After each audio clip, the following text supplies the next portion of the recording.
জুবিন গাৰ্গৰ অপ্ৰত্যাশিত সন্দেহজনক মৃত্যুৱে আজিও অসমীয়াৰ মনত গভীৰ ৰহস্যৰ সৃষ্টি কৰি আছে। জুবিন গাৰ্গৰ মৃত্যুৰ বাবে যি কেইজনৰ ওপৰত সন্দেহৰ আঙুলি উঠিছিল, সেই আটাইকেইজন অভিযুক্ত বৰ্তমান বাক্সা আৰু হাফলঙৰ কাৰাগাৰত বন্দী হৈ আছে।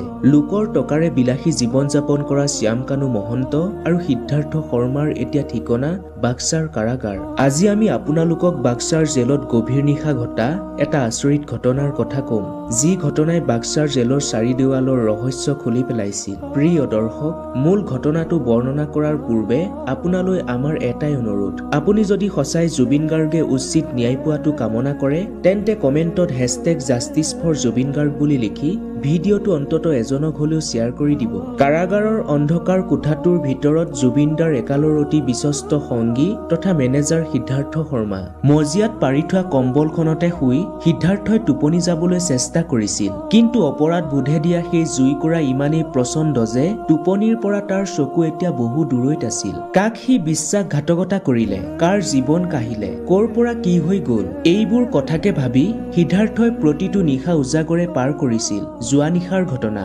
সিদ্ধাৰ্থক ৰখা বন্ধ কোঠাটোৰ পৰিৱেশ হঠাৎ ঠাণ্ডা হৈ পৰিল। এনেকুৱা লাগিছিল যেন কোনোবাই বৰফৰ শীতল চাদৰ এখনে তাক মেৰিয়াই ধৰিছে। তলমূৰ কৰি বহি থকা সিদ্ধাৰ্থই তাৰ পিছত যি দেখিবলৈ পালে, সেয়া দেখি তাৰ অৱস্থা কাহিল হৈ পৰিল। কোঠাটোৰ অন্ধকাৰত এটা স্পষ্ট বগা মানুহৰ আকৃতি। আচলতে সেয়া আছিল এজন অপ্ৰিয় অতিথিৰ ভয়ংকৰ উপস্থিতি। সিদ্ধাৰ্থৰ ঠিক কাষতে থিয় হৈ আছিল এটা আত্মা। সেয়া আন কাৰো আত্মা নাছিল, সেয়া আছিল জুবিনদাৰ আত্মা। এই দৃশ্যটো দেখাৰ লগে লগে সিদ্ধাৰ্থৰ হাত ভৰি বৰফৰ দৰে ঠাণ্ডা হৈ পৰিল। সেই আত্মাৰ চকুৰ পৰা অশ্ৰুৰ ধাৰা নিগৰি আছিল। আত্মাৰ সেই দুখ লগা উচুপনিয়ে মুহূৰ্ততে জেলখনৰ নিস্তব্ধতা ভংগ কৰিছিল। আত্মাটো লাহে লাহে সিদ্ধাৰ্থৰ ওচৰলৈ আগুৱাই আহিল। সিদ্ধাৰ্থৰ কাণৰ কাষলৈ আহি আত্মাটোৱে কান্দি কান্দি বিশ্বাস ভংগ কৰা সেই কাহিনী কবলৈ ধৰিলে। ঐ সিদ্ধাৰ্থ, তই মোৰ লগত এনেকুৱা কিয় কৰিলি? তোক মই নিজৰ ভাই বুলি চিনাকি দিছিলো, মই গৌৰৱ কৰিছিলো।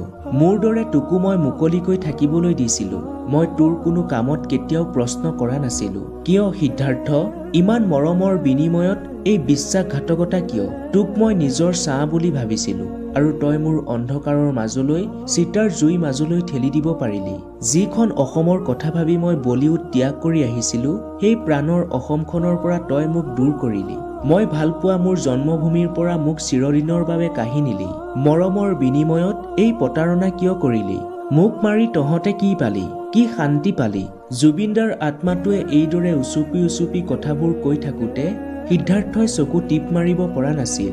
নিথৰ হৈ সি জুবিনদাৰ আত্মাৰ ফালে চাই আছিল। সিদ্ধাৰ্থক কেৱল জুবিনদাই নহয়, জুবিনদাৰ পৰিয়ালৰ প্ৰতিজন সদস্যই নিজৰ ঘৰৰ ল'ৰাৰ দৰে মৰম কৰিছিল। কিছুপৰ ৰৈ আত্মাটোৱে পুনৰ কবলৈ ধৰিলে, মোৰ গৰিমাই তোক মোতকৈও বেছি মৰম কৰিছিল। তোক তাই নিজৰ ভাই বুলি ভাবিছিল। তই মোৰ লগত থাকিলে তাই নিশ্চিন্ত মনে শুব পাৰিছিল। তই তাইৰ সেই বিশ্বাস কিয় ভৰিৰে মোহাৰি পেলালি? মোৰ অবিহনে মোৰ ঘৰখন, মোৰ অসমখনৰ কি অৱস্থা হ'ব পাৰে, সেই কথা কিয় এবাৰো নাভাবিলি? প্ৰিয় দৰ্শক, তাৰ পিছত জুবিনদাৰ আত্মাই যিখিনি কথা কলে, সেয়া শুনিলে আপোনাৰ চকু সেমেকি উঠিব।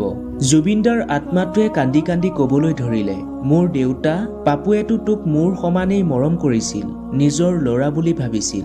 দেউতাৰ সেই নিৰ্ভেজাল মৰম, সেই পবিত্ৰ বিশ্বাস তই কেনেকৈ শেষ কৰি দিলি? মোক মাৰি তই মোৰ দেউতাক কি দিলি? কেৱল এটা আজীৱন কষ্ট। আৰু মোৰ গৰিমা, তাই মোক মৰমতে গল্ডি বুলি মাতিছিল। গৰিমাৰ মৰমৰ গল্ডিক তই তাইৰ বুকুৰ পৰা কিয় কাঢ়ি নিলি?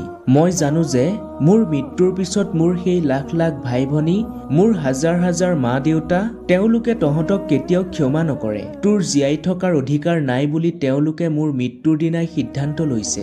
এইদৰে কথাখিনি কৈ জুবিনদাৰ আত্মাই কান্দিবলৈ ধৰিলে। সিদ্ধাৰ্থই প্ৰথমে ভাবিছিল এয়া এক দুঃস্বপ্ন, এয়া কোনো কাৰণতে বাস্তৱ নহয়। এইদৰে ভাবি সি কাষতে থকা পানীৰ জাৰটোৰ পৰা হাতত অলপ পানী লৈ চকুত মাৰিছিল। কিন্তু সেই সময়তে জুবিনদাৰ আত্মাই তাক স্পৰ্শ কৰিলে। সেই শীতল তথা ভয়ংকৰ স্পৰ্শই সিদ্ধাৰ্থৰ সৰ্ব শৰীৰক কঁপাই তুলিলে। সিদ্ধাৰ্থৰ হাড়ে হাড়ে যেন সেই শীতলতাই প্ৰৱেশ কৰিলে। তাৰ পিছত জুবিনদাৰ আত্মাই এনে এটা ভৱিষ্যতবাণী কৰিলে, যিটো শুনিলে আপুনিও কঁপি উঠিব।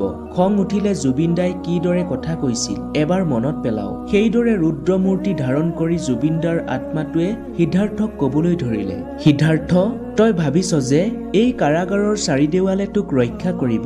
নহয় সিদ্ধাৰ্থ, তহঁতৰ সকলোৰে শেষ সময় আহি গৈছে। মোক ভাল পোৱা লাখ লাখ ভাই ভনী, লাখ লাখ মা দেউতাই মোৰ বাবে কিদৰে ন্যায় বিচাৰি আছে সেয়াতো তই দেখিছ। তহঁতে ভাবিছ যে মোৰ মৃত্যু এটা দুৰ্ঘটনা আছিল বুলি কৈ তহঁত হাৰি যাবি, কিন্তু তহঁতৰ এই ৰহস্যৰ ওৰ পৰিবই। মোৰ আত্মাই তহঁতক শান্তিৰে শুবলৈ নিদিয়ে, কেতিয়াও নিদিয়ে। এইদৰে কৈ সিদ্ধাৰ্থৰ পিঠিত হাতখনে চুই আত্মাটো অদৃশ্য হৈ গল। জুবিনদাৰ আত্মা অদৃশ্য হোৱাৰ লগে লগে সিদ্ধাৰ্থই পাগলৰ দৰে চিঞৰিবলৈ ধৰিলে। তাৰ মাতত কোনো নাটক নাছিল, আছিল কেৱল গভীৰ অনুশোচনা আৰু প্ৰাণৰ ভয়। ভয়ংকৰভাৱে আৰ্তনাদ কৰি সিদ্ধাৰ্থই কবলৈ ধৰিলে, মোক বচাওক জুবিনদা, মই এয়া কি কৰিলো? মোৰ ভুল হৈ গল, মোক ক্ষমা কৰি দিয়ক দাদা।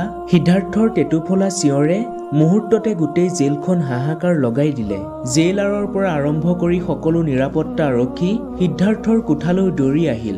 এজন নিৰাপত্তা আৰক্ষীয়ে ধমক দি সিদ্ধাৰ্থক সুধিলে, ঐ কি হৈছে? ইমানকৈ চিঞৰিছ কিয়? তাৰ পিছত সিদ্ধাৰ্থই কান্দি কান্দি সেই ৰহস্যময় আৰু ভয়ংকৰ কথাখিনি কবলৈ ধৰিলে। কপা কপা মাতেৰে সি কলে, জুবিনদা আহিছিল। জুবিনদাৰ আত্মাটোৱে সিদ্ধাৰ্থক যি কৈছিল সেই সকলো কথা সি কান্দি কান্দি জেইলাৰৰ তথা নিৰাপত্তা আৰক্ষীসকলৰ সন্মুখত এফালৰ পৰা বিৱৰি কলে। এই কথা শুনি সকলো আচৰিত হৈ পৰিল। সিদ্ধাৰ্থই সপোন দেখি ভ্ৰম বকিছে বুলি ভাবি সকলো আঁতৰি গল। পিছে সিদ্ধাৰ্থৰ এই আৰ্তনাদে প্ৰমাণ কৰি দিলে যে অপৰাধীয়ে কাৰাগাৰৰ চাৰি দেৱালৰ মাজত বন্দী হৈ থাকিলেও আত্মাই কেতিয়াও শান্তিৰে থাকিবলৈ নিদিয়ে। অপৰাধৰ অন্ধকাৰত সত্যৰ কণ্ঠস্বৰক চিৰদিনৰ বাবে নিস্তব্ধ কৰিব পাৰি, কিন্তু বিবেকৰ আদালতত শাস্তিৰ পৰা কোনেও সাৰি যাব নোৱাৰে।